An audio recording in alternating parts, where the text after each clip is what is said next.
Whoop.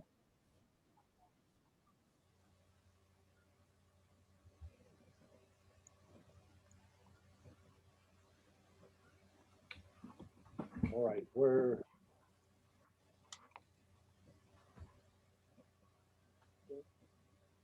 there. Do we get the Ralph sharing? I can see the video, but your audio is still low.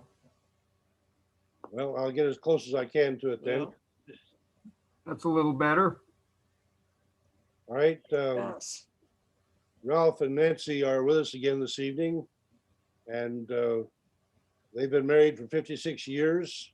She's a Ojibwa and Chippewa, and he is of the Choctaw background, and so they bring a rich heritage of the First Nations people in terms of their perspective on the Book of Mormon. He's been a science teacher, and he's put together 20 books, which I'm not sure if the collector's set is still available, but I have acquired a copy of the collector's set and for my grandson, and I really do appreciate it. It's a beautiful set of stories, and each of them emphasizes that if you listen closely when you're in trouble, you can hear the Great Spirit. It'll speak to you 1, 2, or 3 words.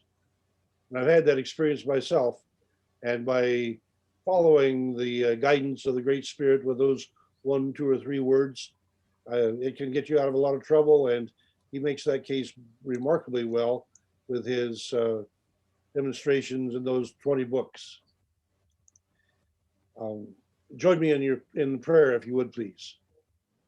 Creator of sunshine, of water, rocks and wind, grass and trees and their seasons, we bow in appreciation of your creations, that we are among them, placed by your reasons. And while your reasons stump us sometimes as we struggle with pandemics, evil, and strife, we appreciate that you have made clear your purpose is our immortality and eternal life. This evening, we look through the eyes of one of your people of First Nations, a people making special effort to live in harmony with your creations.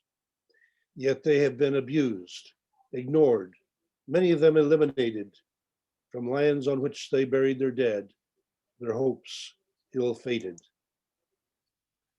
We bow in respect for the wisdom, the knowledge, the holy whisper nearly lost, and pray for Ralph and Nancy Williston, who come to share as First Nations host, that we bridge the cultural chasms and those of faith and science to build a little bit of Zion, the great heaven on earth cultural alliance. Bless us, we pray, in the name of the resurrected Christ, the great creator. Amen. Ralph, let's let the screen share go to you. Oh, Right now. Sure. Let me emphasize beforehand, ladies and gentlemen, we do have this pattern of wanting to provide for everyone opportunity to hear and the presenters to have opportunity to share. And so Ralph and Nancy, I think, have prepared a couple of intermissions. So please hold your questions until the intermissions or into the presentation. Thank you. And that's regular principle for us. Thank you. Okay, now, Paul, do I go to share screen? Yes. All right, let's see if it'll pick it up. Let's see if it'll give me a full screen here. Yeah, let's see, I was still trying to figure out how to get you to, all right, this should start the presentation right here. Let's see. Let's see if it'll do it. Proud. Forgotten. We have the audio, but not the. What's that? We have the audio, but not the What'd you visual. say? We may need. Yeah, I don't know. We may need to turn over to Robert to play, since you sent him a copy as well. Yeah. Yeah, well, let's see if he'll do that. Now, I want to make sure that I've got connection here on the PowerPoint. Do you see me sharing a story with the children? I see you and Nancy live. And behind him. Oh, you see me alive, but so you're not picking up my PowerPoint. No, Let's try again here. Share. See if I can. Right there. All right, let's go ahead now. Do you pick me up sharing with the children? no. Up here, it said share. When you were on the other page, it said share Let's see if we can get that to search. right there. No, that's not it. I don't use that one at all. That says share. I know, but all right, what do I do at this end to just go to the PowerPoint? You should be able to hit the share at the bottom of the picture, and then have the PowerPoint come in. Another share message comes up to poke.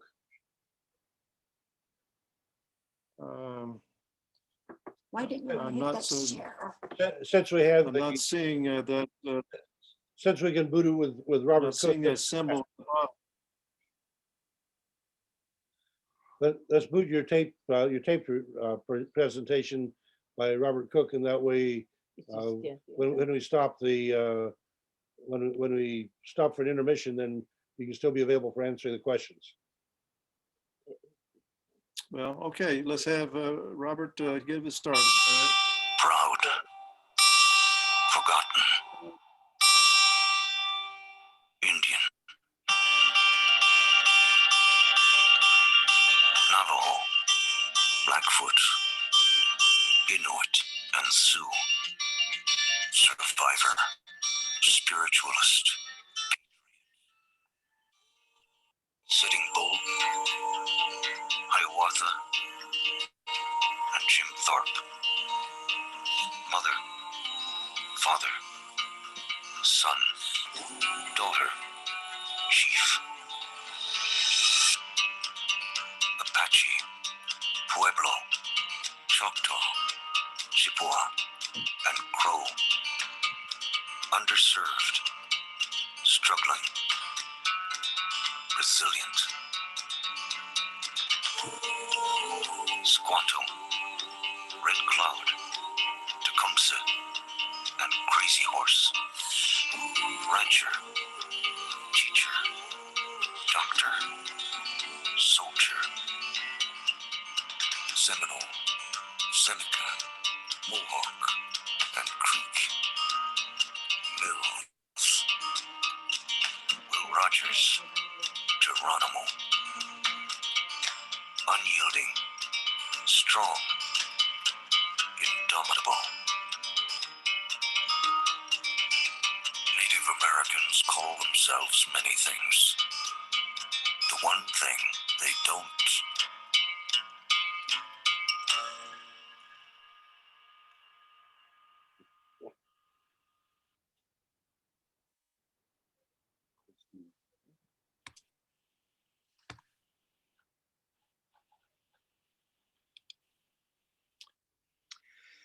Well, good evening. We normally, this is our, and Nancy's with me. We normally sit down among the children. I'm going to pretend that you're children. And we do have an offering of a collector set for the for 12 books. If you'd like to email us that information. This research this evening includes findings of only some of the native teachings found in the North, Central, South American continents. What's not mentioned in the Book of Mormon is no mention of a drum or a chant or a ceremony, even though these were Jewish people, or even a burning of incense. No mention of the pipe or smudging. But what is mentioned is nature speaking. Great spirits mentioned. And then following a device and migrations, wooden bows and arrows and circle teachings and Jesus traveling. the Creator in and through all things, and the spirit and the body traveling. And travel is counted by days. That's a native tradition. I mentioned the 4 directions. And the Creator knows your thoughts. We will have some intermissions, at least 2 of them, so that you can have a chance to ask questions during the presentation. So send your questions and comments to Paul. He will manage them, and these intermissions will only be about 7 minutes long. So be ready.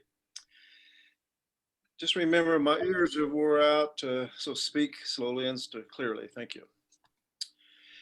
I wouldn't mind to have a little disclaimer here just for fun. This material you're going to hear tonight is subjective. It's not verifiable by facts. It's based upon oral traditions. They're influenced by the teller and based upon personal experiences. There's no verifiable timeline.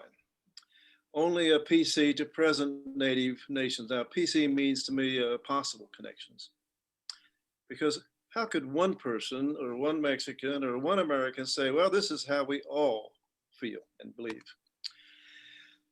Tonight's approach, I'm going to pretend that you have just given me this Book of Mormon. I'm a scientist, a critical reader, and a native.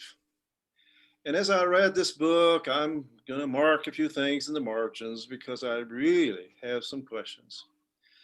And with each question, we will reach back into my limited knowledge and research of native traditions in the Americas and find possible connections. So hang on to your hats. This Zoom is going to lay rubber again. Just remember in previous times how I tore up my first paperback book, The Mormon. If you don't know about that, ask somebody else. But these leaders in this book had dreams and visions. The book mentions steel bowls losing their spring, and then they made wooden bowls. Well, that's what I call a whack. We have already covered this, so previous.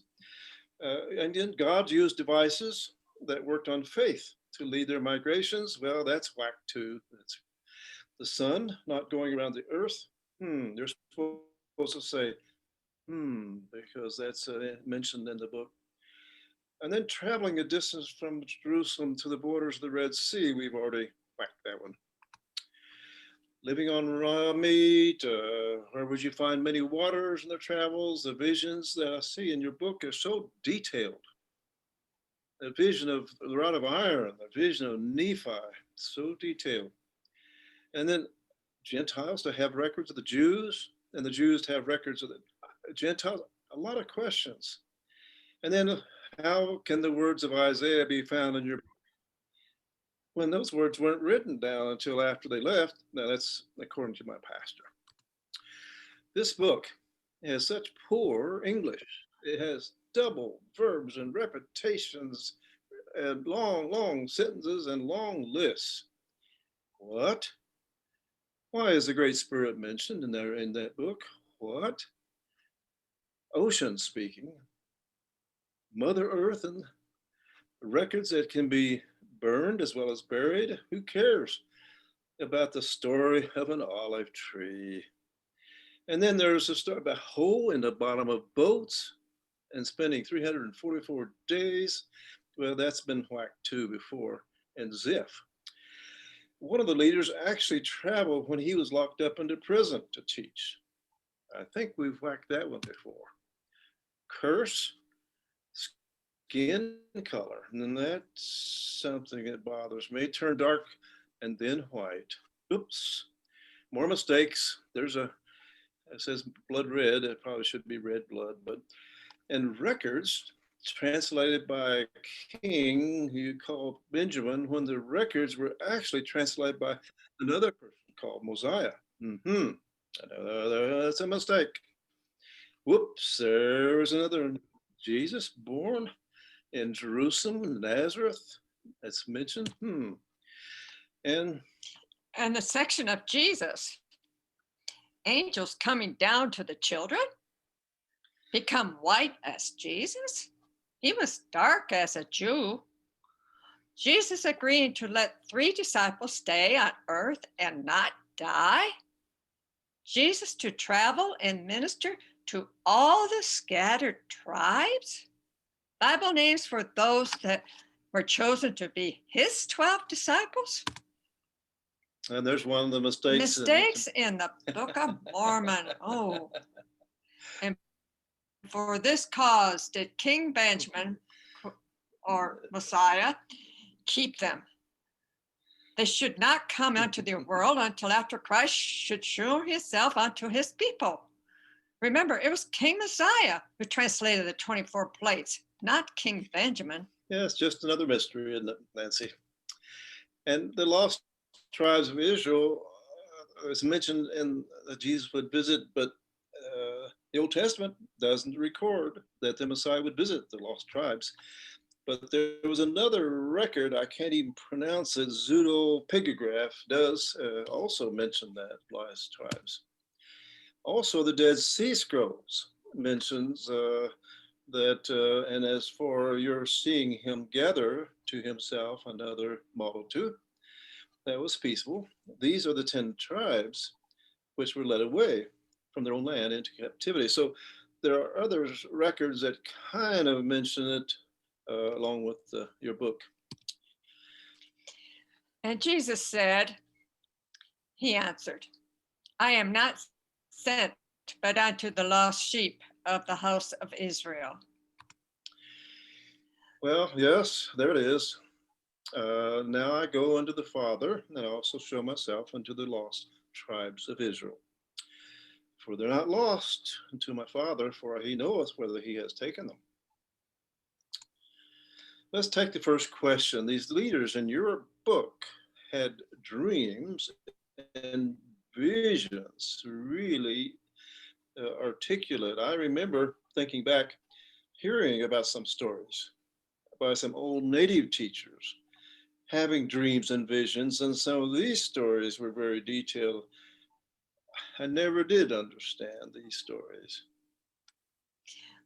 When Black Elk was 9 years old, he was left prone and unresponsive for several days.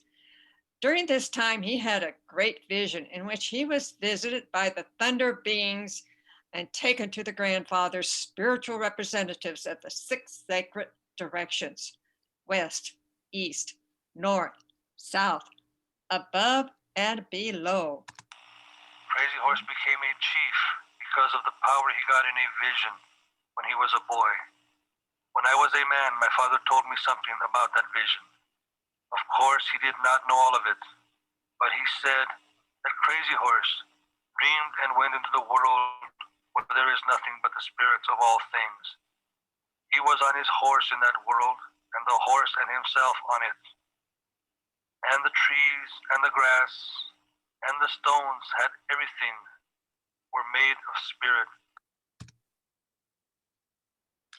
As I sat pondering in my heart, I was caught away in the spirit of the Lord.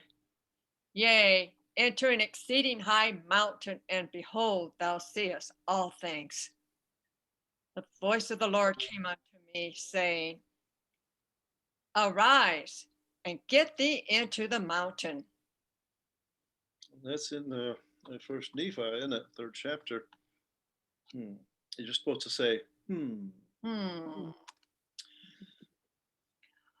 Our religion is the traditions of our ancestors, the dreams of our old men, given them in the solemn hours of the night of the Great Spirit, and the visions of our sacred medicine men, and is written in the hearts of our people. The central meaning of Black Elk's dream is very clear. The people of the world shall go through a bad time, a time of wars and troubles, a black road time. Then they shall be awakened. Their hearts will be enlightened, and they will work to bring a good time to the whole earth, a time when all men learn to gather power and goodness from God. And now I, Nephi, do not make a full account of the things which my father hath written, for he hath written many things which he saw in visions and dreams. And he also hath written many things which he prophesied and spake unto his children. Yeah. Nancy, I wished I knew some of those things that was not written. Come to pass afterward that I will pour out my spirit upon all flesh, and your sons and your daughters shall prophesy. Your old men shall dream dreams. Your young men shall see. I'd rather see visions. You see, it makes me a young man. I say. King Lamoni fell unto the earth as if he were dead, and his servants laid him upon a bed, and he lay as if he were dead for the space of 2 days and 2 nights. The queen took the king by the hand, and behold, he arose and stood upon his feet. Many did declare that they had seen angels and had conversed with them. Yeah, now that's interesting that they would have actually had that type of experience. There's a intermission. So Paul has got some questions for you, and then we'll be right back. Here we go. Right, the opportunity is available for you to put a question in the chats. If you'd like to present it orally, do that. Floor is open.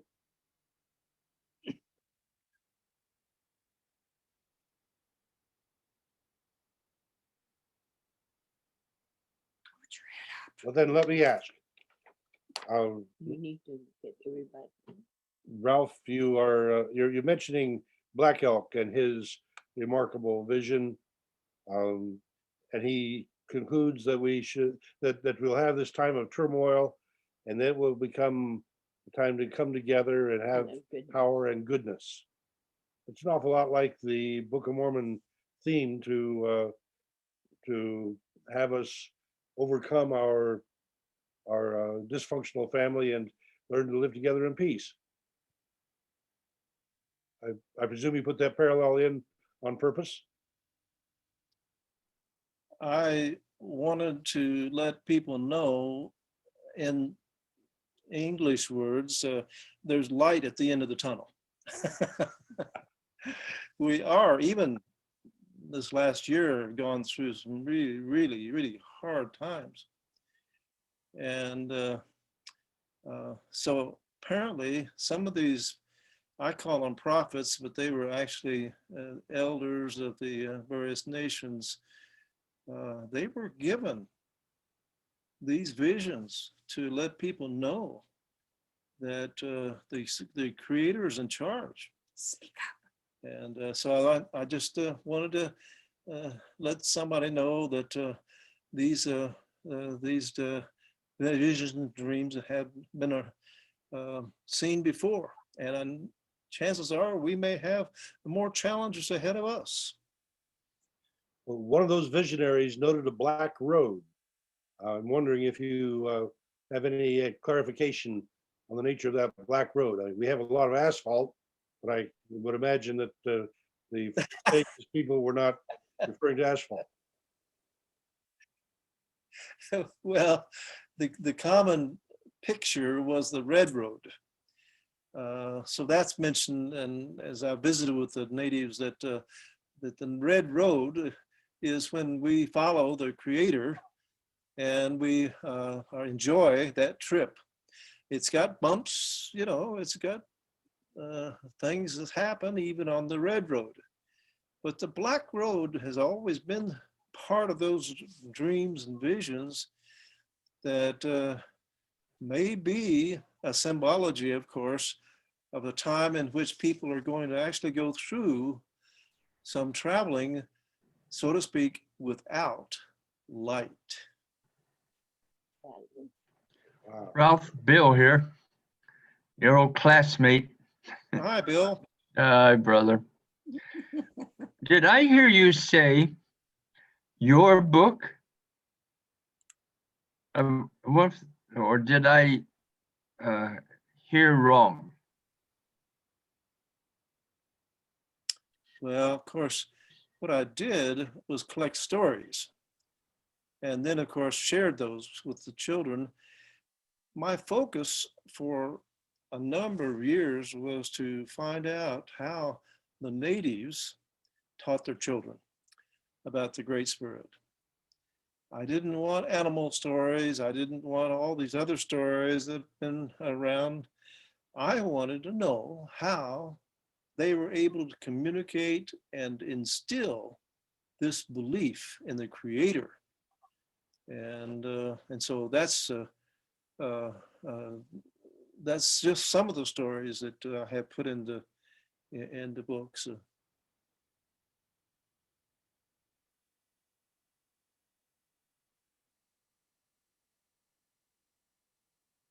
Well, thank you for your effort Any- educating us. Question for you, Ralph, about the crazy horse vision.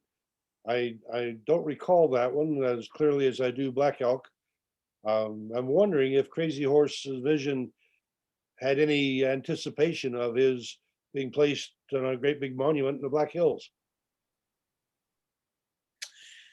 Well, when we visited the site out there where they're, making this big carving, sad to say, the oral traditions have been gobbled up by time, and so Crazy Horse really did not get down information because it was not Written down. tradition. It was oral traditions, and so we really have lost out on a lot of his teachings.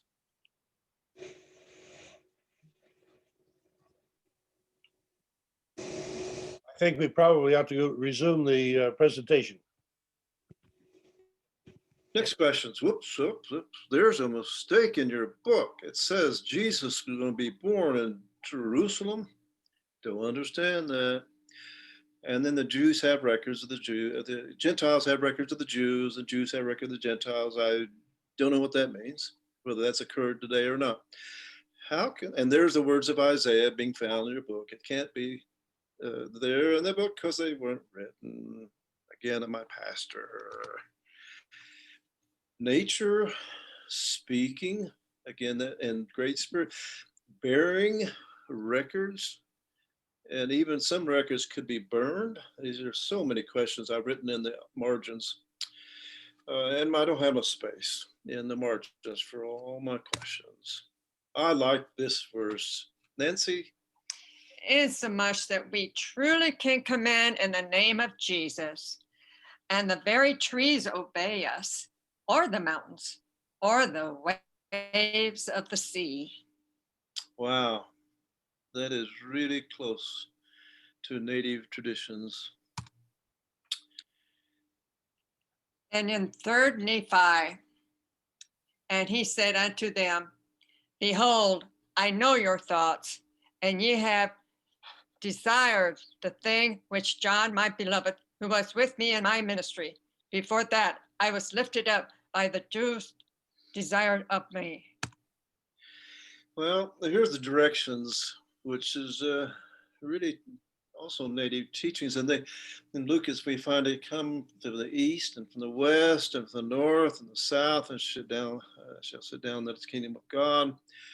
I researched this and found that the directions in that east, west, north, south, that sequence is mentioned over 300 times in the Bible. And then, of course, the 4 quarters, the quarters toward the east, west, north, and south. And then Mark says, mine elect be gathered from the 4 quarters of the earth. So that's kind of a possible connection to the importance of directions.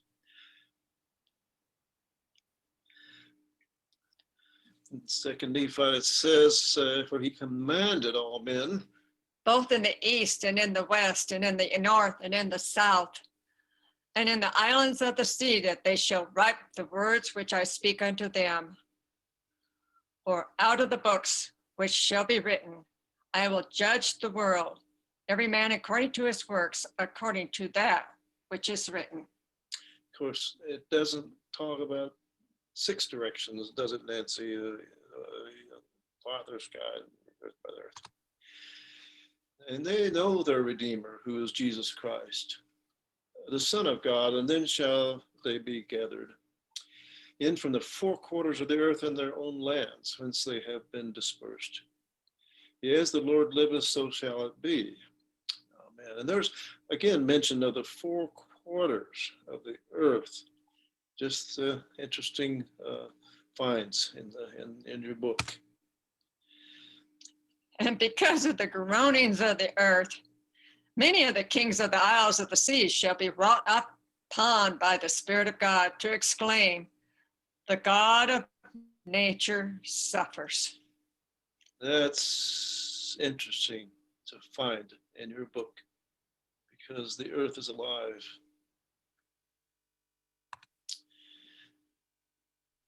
And from another elder brother. And the Lord said unto Enoch, look. And he looked and beheld the Son of Man lifted upon the cross after the manner of men.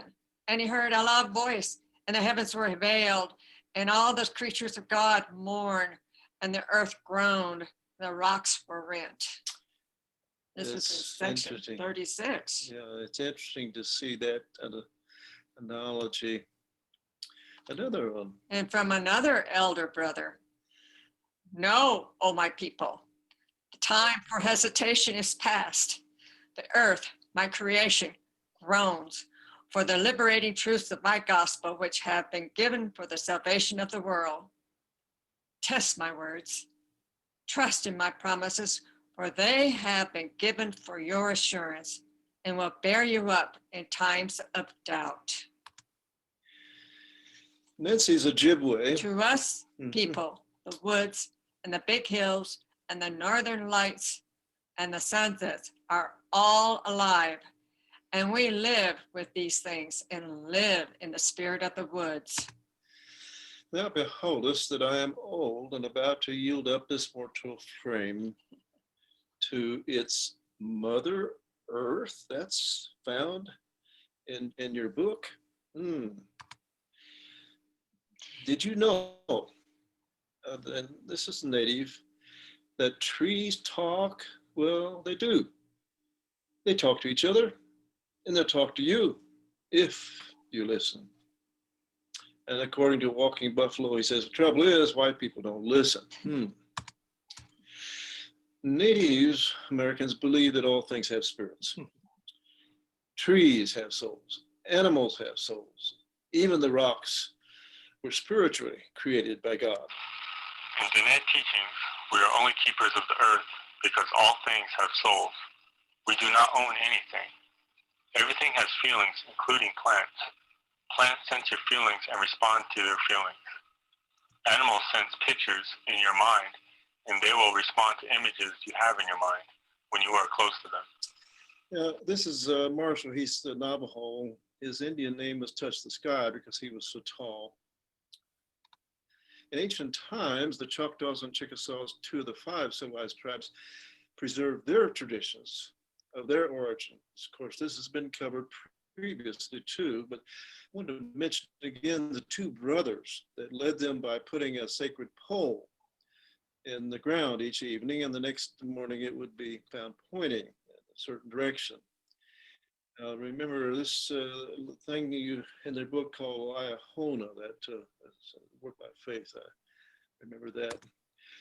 When these 2 tribes reached a wide river, they called it the Mississippi. The twins separated and divided the nation. Chicka became the Chickasaws, and Choctaw became the Choctaws. Choctaw went across the wide river and settled in what is now the Mississippi and Alabama area when the pole refused to point. The Chickasaws now settled in what is now called southern Oklahoma. I traced down what had happened. I was curious to the pointing pole. And the councilmen in Philadelphia, Mississippi, that's the original Choctaw, say that it was in the cemetery, but found that that was what was told by the chief to tell everybody, when it's actually hidden and preserved. I'd love to see that. Choctaw Nation was split in the 1830s by President Jackson and forcibly moved to the southeast of Oklahoma.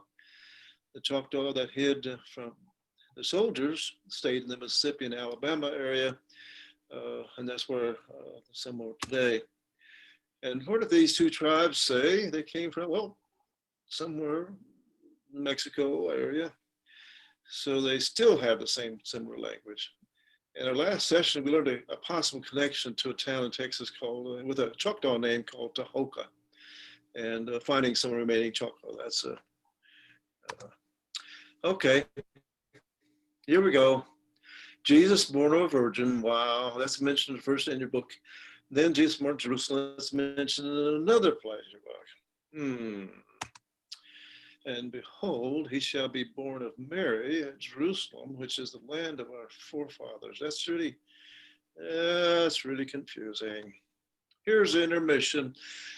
So I'll take over and take care of the questions that you might have.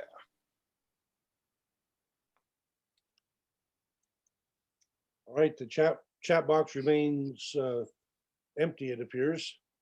And so that means I get to ask the questions. You spoke of the groanings of the earth. I wonder if you would care to elucidate that a little bit for us. Well, to me, because the earth is alive and we commonly call it Mother Earth, then that means that living part of the creation is affected by the people that are living on it. So I just thought that was interesting that that might be and was revealed in other sources. We know the earth is suffering just from, some of the things we're doing to it.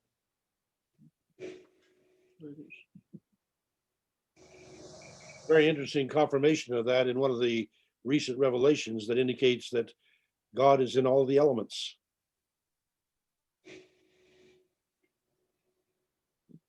I think I heard somebody else wanting to ask.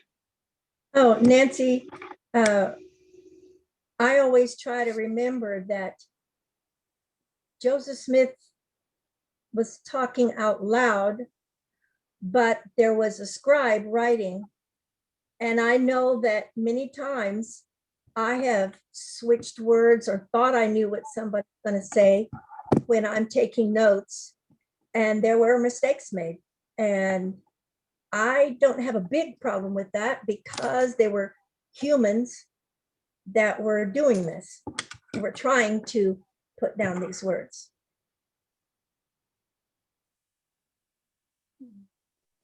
Paul? I think that's always the risk. Wait till you see about Jesus coming back wearing red. That's coming up. Paul? Go ahead, Frank. This is Frank, yeah. Ralph, you ask a lot of questions. I'm wondering, do you give answers in your presentations or are you just asking questions? I hope you're giving answers.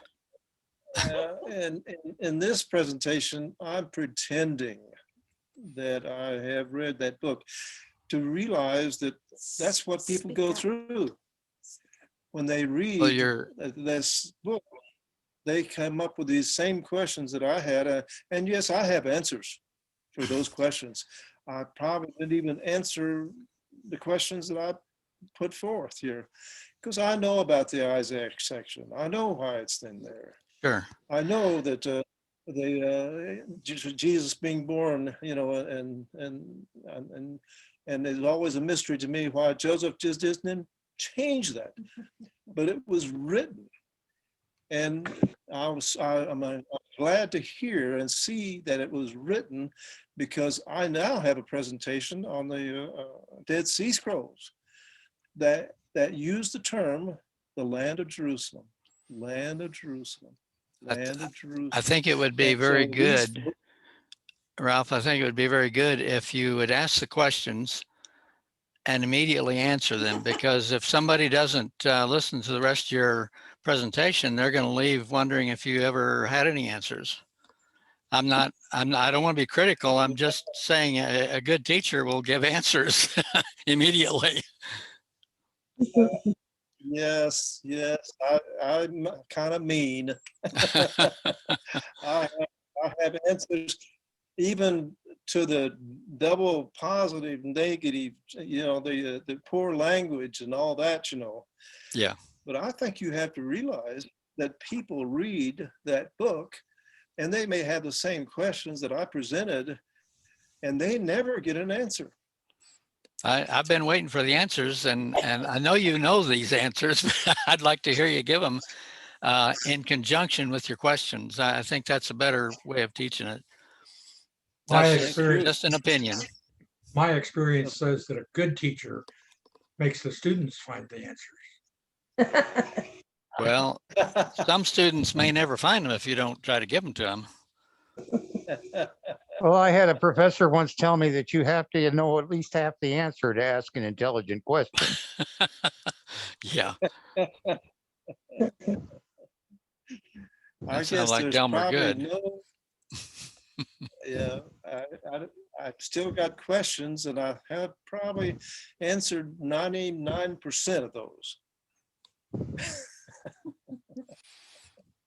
I agree. We all have some questions. Let's call our intermission and move on, and then we still have opportunity for more questions at the end.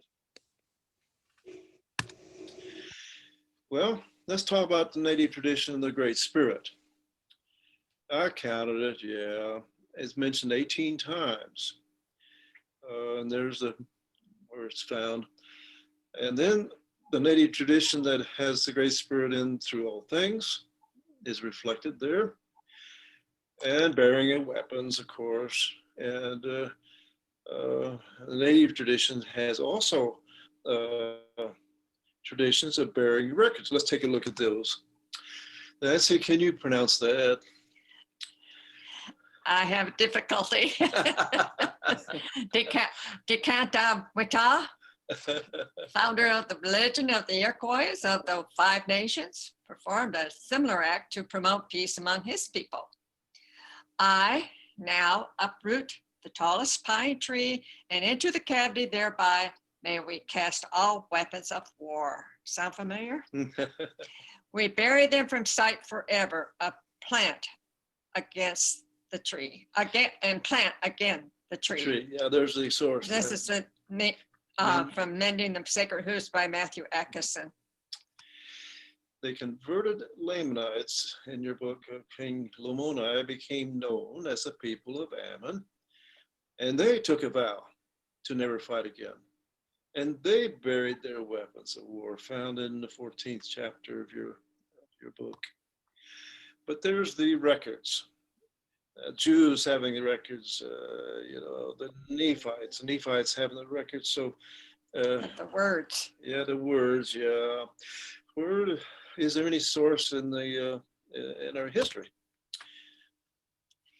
And now in the sacred writings, the Native Americans remembered 3 depositories for sacred records near the waters of Lake Superior. You should know. And that is not too far from where I used to grow up at. That's from the Indian Myths written by E.R. Emerson. And of course, you were in among the Chippewa. Oh, Chippewa. Or Ojibwe. The Ojibwe Indians. My family tradition on my dad's side is the Ojibwe Chippewas. So we had 3 depositories for sacred records near the waters of Lake Superior. It is claimed they contain the transcript of what the Great Spirit gave the Indian after the flood. Interesting. There you go, Nancy. Ish, Tully, Joe, Chico. Might as well do it. Oh, as well. Anyway, he was a Spanish educated Indian who lived in the 1500s and wrote a history of his own people. He recorded the existence of a sacred book, which had been an abridgment of a larger body of records made by the military leader prophet named Matson. And before Matson died, he gathered all the histories and he entitled it Various Things of God or Divine Book. The natives now call the Bible Tiamaxili because it is almost the same. And Matson lived in the 4th century AD. This next connection is interesting. He says that this recorder, that Matson's capital city had an interesting name that was also mentioned in the book. That recorder negotiated a treaty. Just memorize that name, that date. Negotiated a treaty in 350 AD in which his tribe would migrate northward, abandoning the land southward to his enemies. They're supposed to say, in your book, first. And in the 350th year, we made a treaty with the Lamanites and the robbers of Gadianton, in which we did get the lands of our inheritance divided. And the Lamanites did give unto us the land northward, and we did give unto the Lamanites all the land southward. This was in Mormon. Yeah, this is interesting that in the same year is mentioned, process there, and dividing of the people. Another source. In 1831, one Flathead and 3 Nez Perce Indians made a difficult journey from the northwest across the Rocky Mountains and through hostile territory to St. Louis. 2 of the 4 died during their journey. The 2 Nez Perce Indians spoke to the governor of Missouri. I come over the trail of many moons from the setting sun. I come with one eye partly open for more light for my people who sit in darkness. I go back with both eyes closed. How can I go back blind to my blind people? I made my way to you with strong arms that I might carry back much to them. I go back with both arms broken and empty. My people sent me to get white man's Book of Heaven. You took me where you allow your women to dance, and the book was not there. You took me to where they worship the Great Spirit, and the book was not there. You made my feet heavy with gifts, and my moccasins would grow old, carrying them. Yet the book is not among them. When I tell my poor blind people, what did I that I did not bring the book? No word will be spoken by our old men or our young braves. One by one, they will rise up and go out in silence. My people will die in darkness, and they will go on that long path of the hunting grounds. Now, one white man's book will go with them, and no white man's book will make their way plain. The Hapatu believed that their history was recorded upon stone tablets. They also believed that the missing portion of their inscribed record will be returned to the earth as a sign that Pahana, the elder, light-skinned brother/God from across the ocean, is planning to return. Kennecott, matter of fact, we are near the Kickapoo Reservation.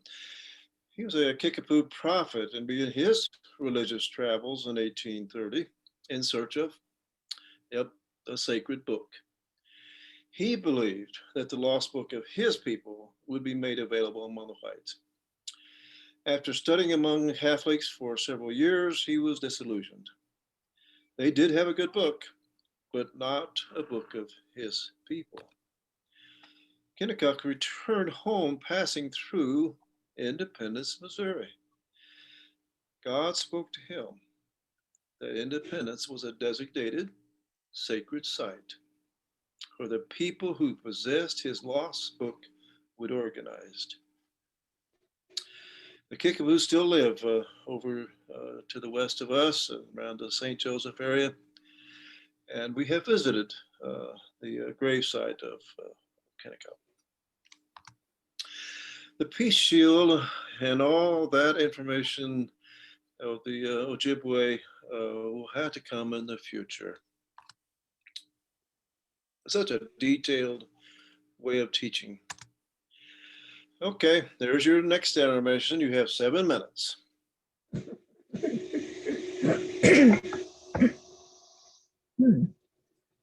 the floor is open. Thank you for those good testimonies. I had not heard some of them. Appreciate it. I'd like, Thank you. I hope that they're recording this so I can get them to re-listen to them, take some notes on them. Yes.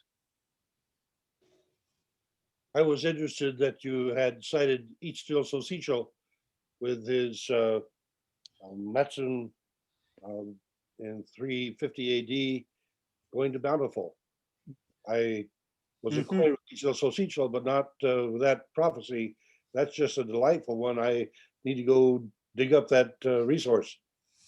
So thank you for bringing that one to my attention. Well, thank you.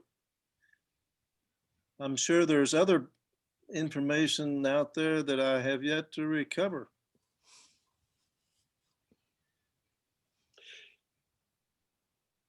You mentioned the stone tablets with the Hopitu and mentioned the name. Yes, the what was the name? the Hopi.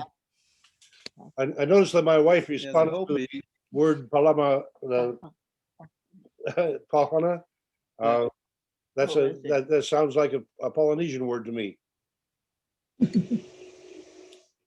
Well, the Hopi, which is what we call them today, they have sacred kivas.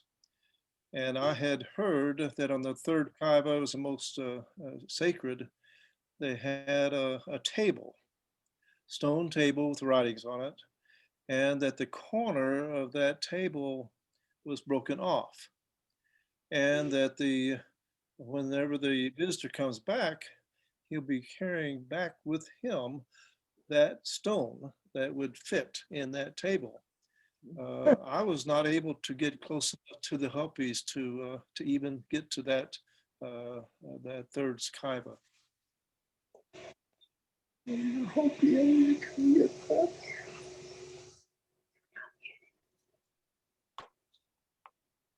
Someone have a question? I want to know why Paul doesn't provide popcorn for the interviews, for the intermissions. There is a question on the chats for you, Ralph, which asks, does the book Mending of the Sacred Hoops have some of this information that has sped by us this evening? Yes. Matthew, what's his last name? He's one of the professors over in Oklahoma. That book has gone through 2 upgrades now. I wish I could remember his last name now, but the Mending the Sacred Hoop. If you Google that, I'm sure that you'll find it. That's Atkinson. Yeah, Atkinson. Thank you, Roger. I think are the worst online hearing aids of 2019. Coming up.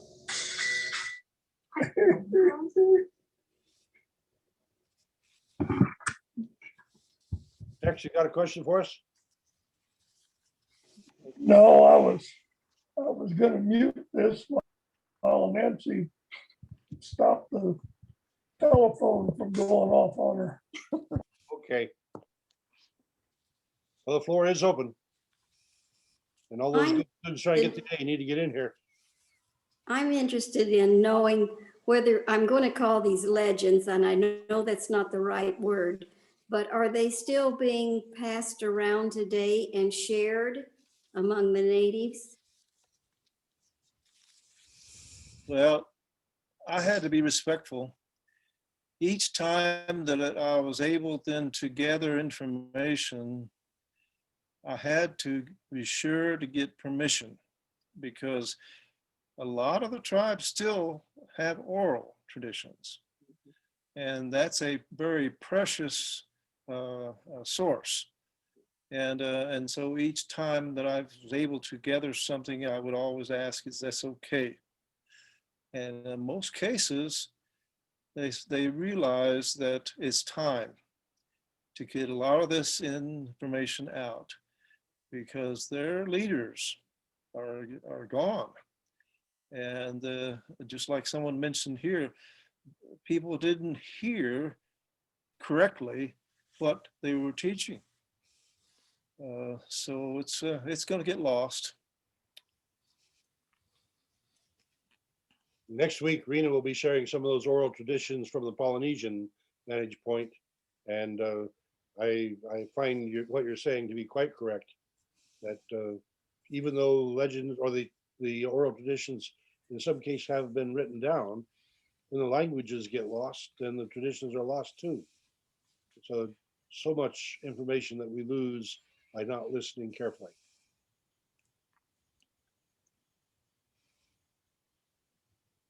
We need to go ahead and continue. Let's do it. I think about 5 more minutes. Take a I don't glance want at the traditions everybody of to the miss wisdom. out. All you nations, search your legends, for they hold a key that can give you back what no man can promise you. Look upon the Tula, the golden, for in those days the great chief of heaven spoke to us. This is Gray Owl. He sent his beloved, the morning star, the healer, to teach us to live and love together. This news said that out west, at a place near where the great mountains stand before you came to the big waters, there was a sacred man among the Paiutes who had talked to the Great Spirit in a vision, and the Great Spirit had told him how to save the Indian peoples and make the Wasishus disappear and bring back all the buffalo and the people who were dead, and how there would be a new earth. Before I came back, the people had got together to talk about this, and they had sent 3 men, Good Thunder, Brave Bear, and Yellow Breast, to see this sacred man with their own eyes and learn if the story about him was true. So these 3 men had made the long journey west, and in the fall after I came home, they returned to the Ogalalas with wonderful things to tell. These 3 men all said the same thing, and they were good men. They saw the Wanikia, who was the son of the Great Spirit, and they talked to him. Washishus called him Jack Wilson, but his name was Wovoka. He told them that there was another world coming, just like a cloud. It would come in a whirlwind out of the west and would crush out everything in this world, which was old and dying. In that other world, there was plenty of meat, just like old times. And in that world, all the dead Indians were alive, and all the buffalo that had ever been killed were roaming around again. Yes, and we'll be touching on the subject that the returning visitor was going to be dressed in red. Greatly beloved now was the pale God, known as the Lord of Wind and Water. His every move they spoke of his kindness. His very touch revealed his divinity. And before him, all the people bowed down.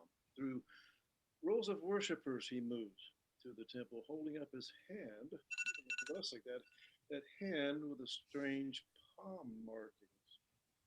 For through it was engraved the true cross, which he had taken as his symbol.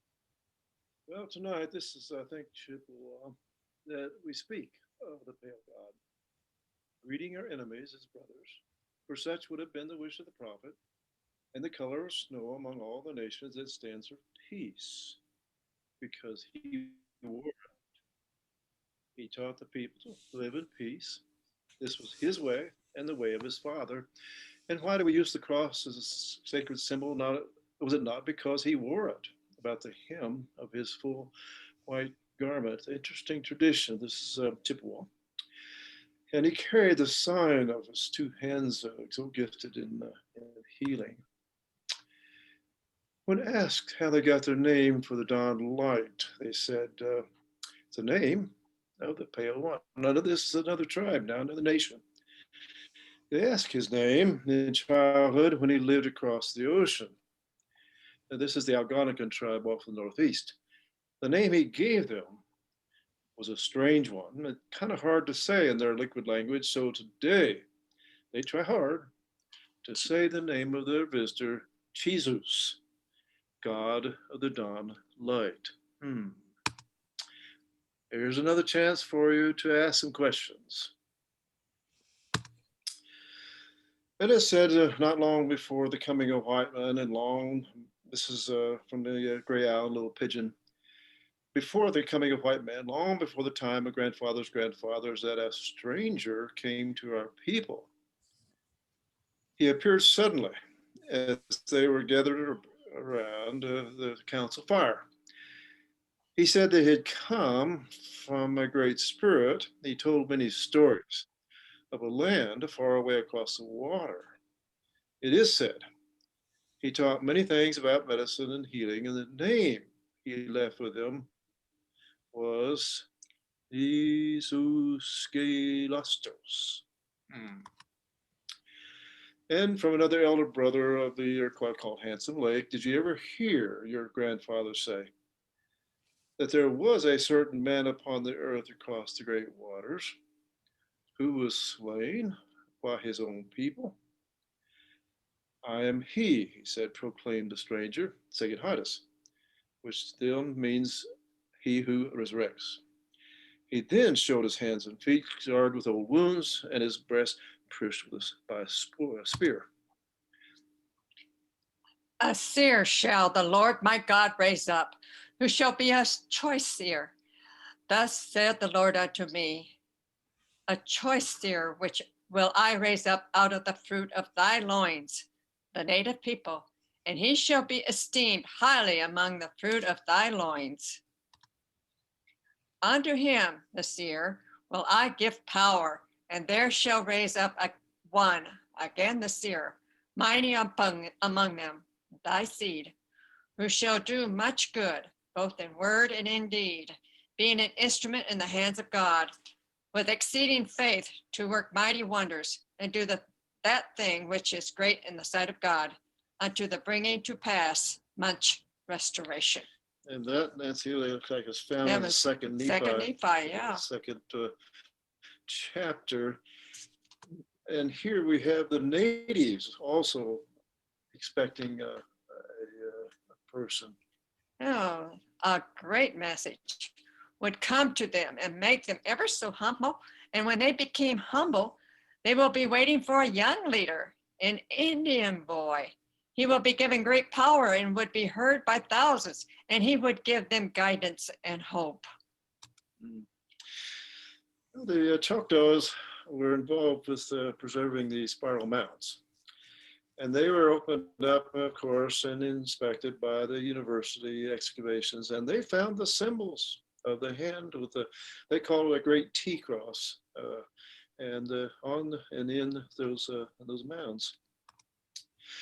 The names that various groups gave for the white god, you're familiar with probably Quetzalcoatl, means feathers servant, Kukulkan, feather servant, Barakucha, the source, and some other Lord of Wind and Water, Cherokee water, and some others. And yeah, there's Jesus, the Onada, the Son of God, and Jesus, the dawn light. And the Navajo, we mentioned before, of one God. And they gave the name of Jehovah. And then Wakan, the fairy god and the healer, and some other names, various tribes, various nations. The Chippewa, Nancy. Okay, he was bearded and pale of feature, without a doubt a white man. His eyes were as gray-green as still green water, and just as changeable in their color. He came to us one day at dawning, and the light touched his hair with a sheen of red gold until it shone like newly mined copper. If he touched a man who was wounded, that one became healed. That reminds me, Nancy, the one story that I was able to be shown by the Chippewa was the visitor with the blue eyes.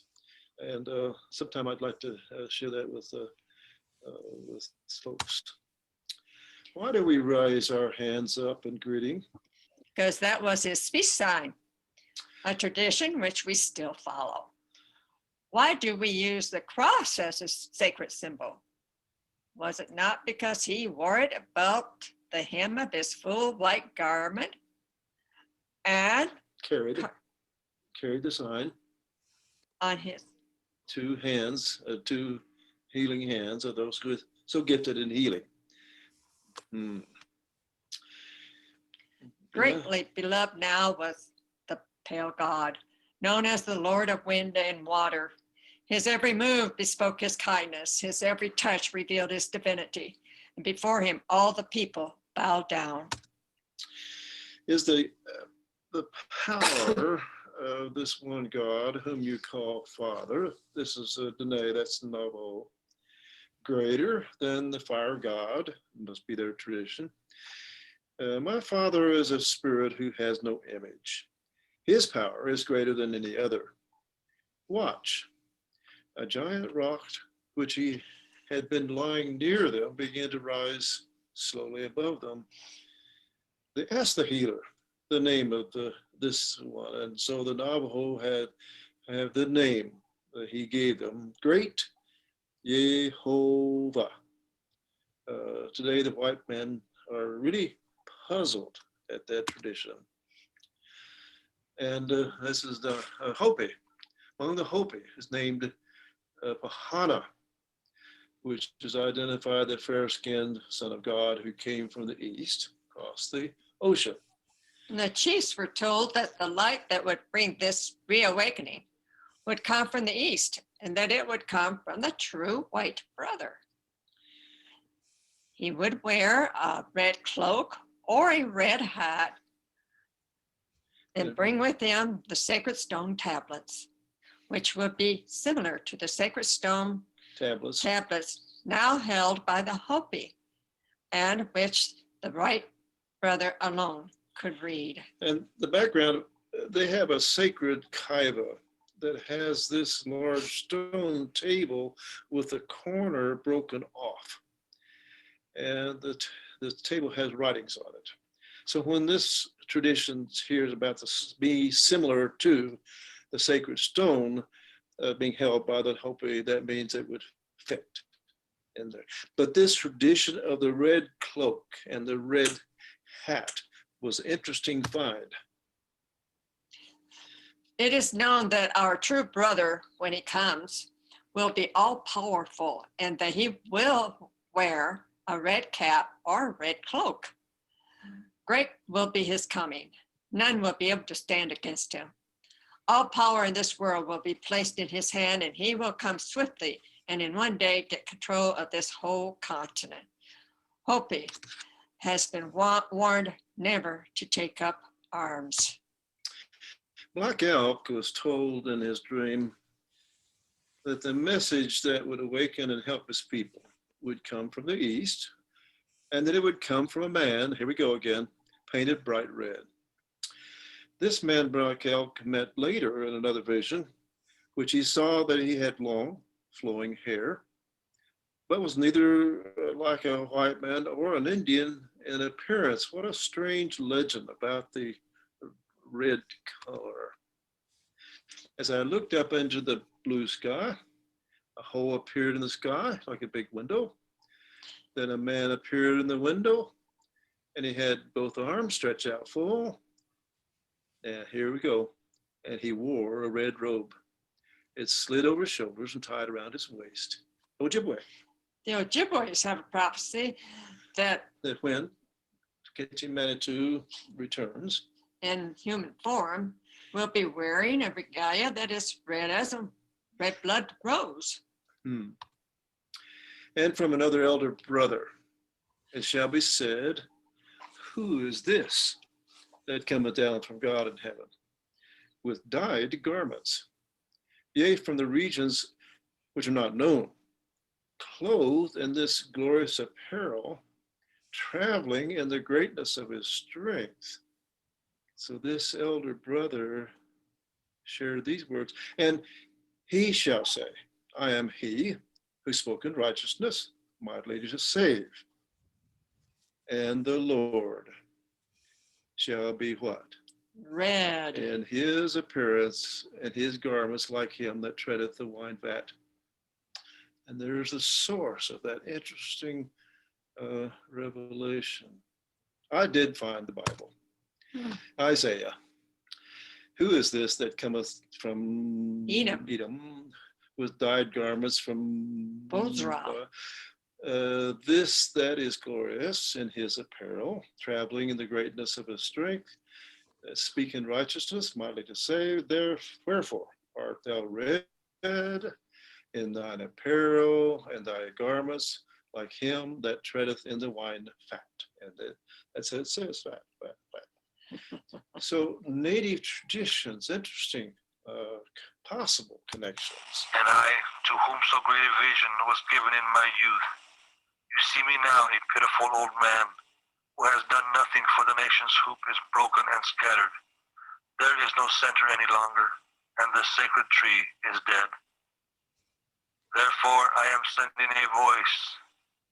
Great Spirit, my grandfather, forgetting nothing you have made, the stars of the universe and the grasses of the earth.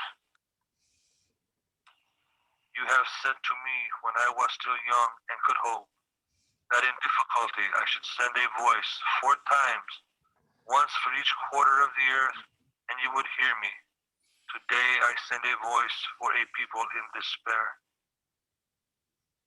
With tears running, O great Spirit, my grandfather, with running tears, I must say now that the tree has never bloomed. A pitiful old man you see here, and I have fallen away and have done nothing. Here at the center of the world, where you took me when I was young and taught me.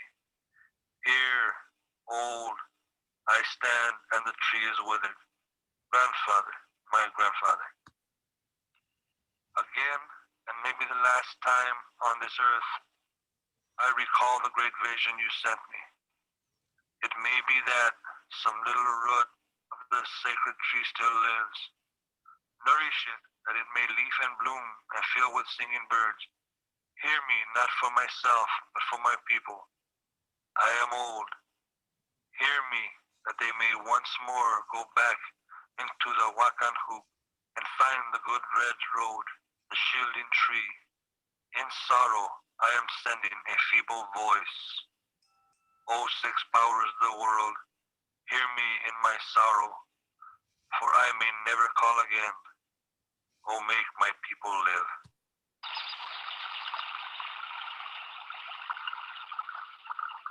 Jesus, so let us think about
Okay. God's words are very good. Amen. Thank